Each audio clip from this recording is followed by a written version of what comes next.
Le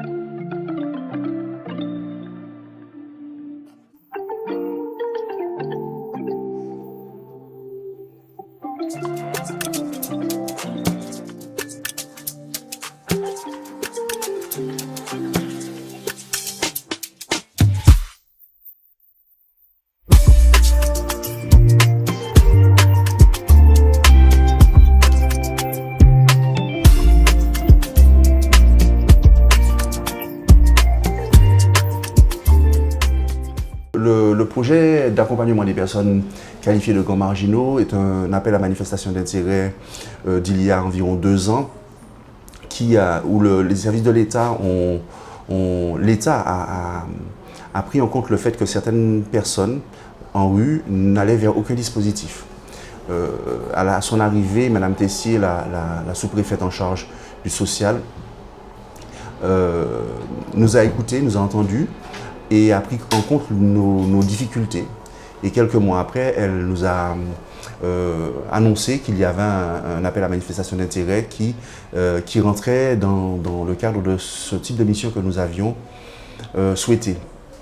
C'est comme ça que nous avons écrit ce projet, donc la CISA a écrit ce projet en lien avec d'autres structures telles que le 115, le CIAO, l'équipe de MPP Martinique, donc le Maurice Despinois, la Croix-Rouge, mais aussi le CCAS du Lamentin en la personne de la PAL.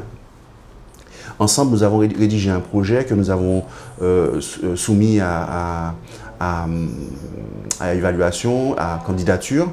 Et sur les 100 départements de France, 101 départements de France qui ont émargé, 40 ont obtenu un avis favorable.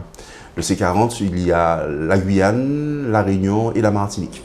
Nous avons régulièrement des comptes rendus avec les services de l'État au niveau national sur l'évolution de notre projet. Donc l'approche que nous avons, que va déployer M. Milton, éducateur spécialisé, se doit d'être différente, innovante et priorisant la mise à l'abri des personnes que nous avons identifiées comme étant grand marginales. Il faut savoir que ce dispositif est composé de 3 entités. Une partie allée vers constituée de maraudes, d'agents de médiation référents des maraudes qui permettent à la fois de maintenir le lien, mais surtout inscrire la personne dans un dispositif d'accompagnement en extérieur, une approche hébergement et une approche santé communautaire.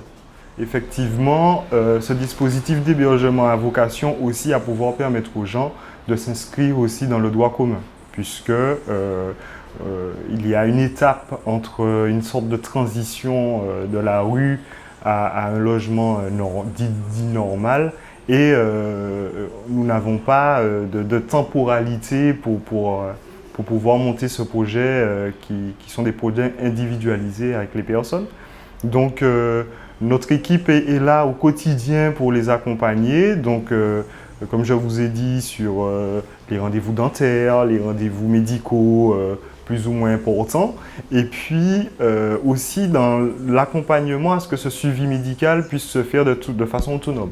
C'est-à-dire qu'à partir du moment où nous avons évalué que la personne puisse se rendre à son rendez-vous avec les moyens de mobilité adéquats, puisque certains sont en situation de handicap, donc ont des difficultés à se déplacer. Donc nous mettons tout en place pour que la personne se sente bien, et ce bien passe par aussi l'autonomie au niveau du suivi médical. Après, on a aussi une mission d'animation qui est là pour favoriser le bien-être de la personne au quotidien. Donc on a des personnes qui veulent suivre une formation. Donc nous allons orienter ces personnes vers les dispositifs aussi adaptés à ce qu'ils puissent retrouver cette envie de se former et de s'insérer. Donc voilà, notre métier est très intéressant dans la mesure où on n'a pas de limite, puisque ce sont des gens, des personnes qui eux-mêmes n'avaient pas vraiment de limite ou de cadre dans leur vie. Et donc aujourd'hui, on vient les accompagner. Nous sommes, je dirais, un petit peu l'image du bâton de pèlerin en fait pour ces personnes. Nous ne sommes pas des assistants ou quoi. On veut vraiment que ces personnes travaillent sur leur autonomie et que demain, on puisse les insérer dans le droit commun. Voilà. Donc, comment on définit qui est un grand marginal? Il faut savoir que nous avons en équipe fait une grille d'évaluation sur plusieurs items. Le premier, c'est la durée de vie en rue. Il y en a pour qui 17 ans, c'est la moyenne où ils sont en rue. Vous en avez d'autres qui sont écartés, qui sont éloignés des dispositifs déjà existants parce que les contraintes qui sont trop rigides et ne répondent pas à leurs attentes. Mais vous avez aussi des personnes qui par choix, ne veulent pas ou ne veulent pas être prises en charge parce que c'est une démarche qui est la leur. Je mets de côté la partie troubles psychiques pour laquelle il existera un dispositif qui est en cours de mise en place, qui est un chez soi d'abord, mais ça n'empêche que nous pouvons avoir des personnes qui ont des troubles psychiques que nous accompagnons en lien avec le MPP. Pour rappel, la sélection, je dirais, la commission d'admission dans le cadre de l'hébergement se fait entre nous, avec des critères qui sont les nôtres. Maintenant, elle sera élargie aux autres partenaires, tout en sachant que nous sommes limités en termes de capacité d'accueil, puisque nous n'accueillerons in fine que 20 personnes, ce qui est le budget qui nous a été alloué. Ceci étant, sur les 90 autres personnes, avec une marge d'erreur d'environ 10% que nous avons identifié sur tout le territoire, il y a un travail qui se fait dans le cadre du Aller Vers, où l'agent de médiation commence à créer le lien. Quand ce n'est pas fait par lui dans le cadre des grands marginaux, c'est fait accompagné de l'équipe de Marotte du SAMU social, c'est fait accompagné de l'équipe de Marotte de l'MPP, c'est fait accompagné par l'équipe de Marotte de la PAL, c'est fait accompagné par l'équipe de Marotte du CARUD qui réduit les risques liés à la consommation de toxiques. C'est vraiment un travail d'identification et d'accompagnement où les référents de ces personnes passent la main aux grands marginaux ou travaillent de concert avec les grands marginaux afin de sensibiliser ces personnes sur un dispositif innovant, comme l'a dit M. Milton, qui répondra à leurs attentes, en tout cas on l'espère, mais qui va surtout leur permettre, dans le cadre d'un projet individualisé avec une pédagogie différenciée, d'atteindre l'objectif qu'ils se sont fixés et non pas l'objectif que nous nous sommes fixés quant à leur prise en charge. Le plus important pour nous, ça reste le travail de co-construction avec les partenaires. Il ne s'agit pas pour nous d'avoir des personnes qui sont hébergées ou qui sont suivies sans pour que derrière cela, il n'y ait pas un travail de co-construction avec la psychiatrie si on doit travailler des troubles psychiques et ramener ces personnes vers le soin. Parce que travailler la socialisation sans la pierre angulaire que peut être le soin nous amènera à l'épuisement. Donc, c'est vraiment un travail de co-construction qu'on retrouve aussi avec le 115, le SIAO, car, comme l'a dit M. Milton, il s'agit d'aller vers une certaine autonomie et nous faisons de nos voeux que ces personnes, in fine, à leur rythme, puissent dire, voilà, je souhaiterais aller en maison relais.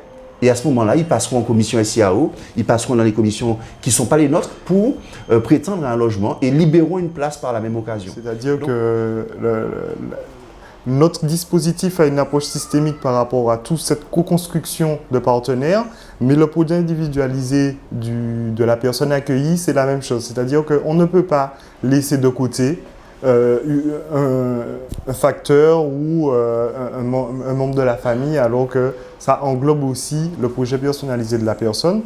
Donc cette approche est vraiment systémique. Pour reprendre le mot de M. Labbé, c'est effectivement tous les indicateurs qui seront autour de la personne. Par moment, ça peut prendre du temps parce qu'on n'a pas effectivement tous les indices qui vont nous mener à une approche, par exemple, familiale, à une approche sociale ou à une activité, parce qu'un résident, on s'est rendu compte que dans sa jeunesse, il pêchait le crabe toute son adolescence. Et puis finalement, en allant à la pêche au crabe, on s'est rendu compte que cette personne avait un comportement différent.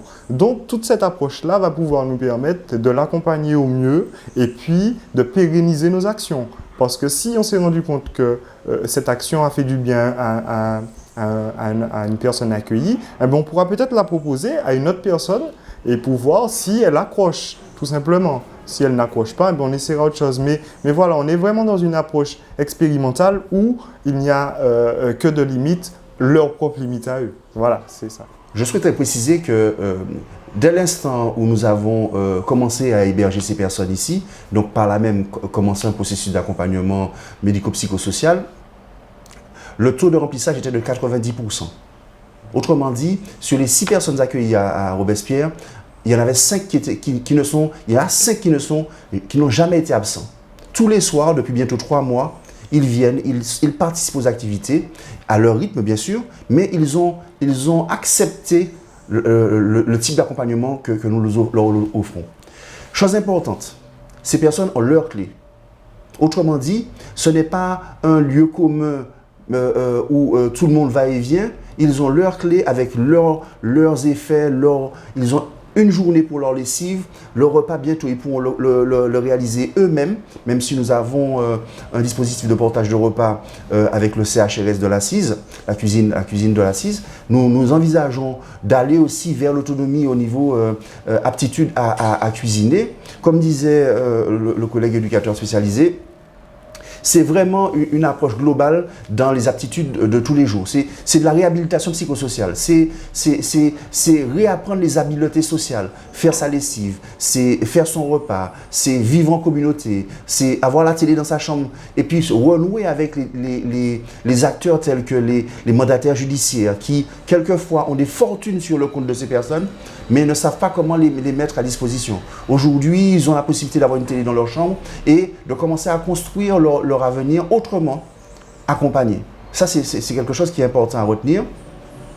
Et aussi que nous n'avons pas de limite de temps. Comme l'a dit le collègue, nous n'avons pas de limite de temps sur la prise en charge. Autrement dit, c'est à leur rythme et à leur disposition.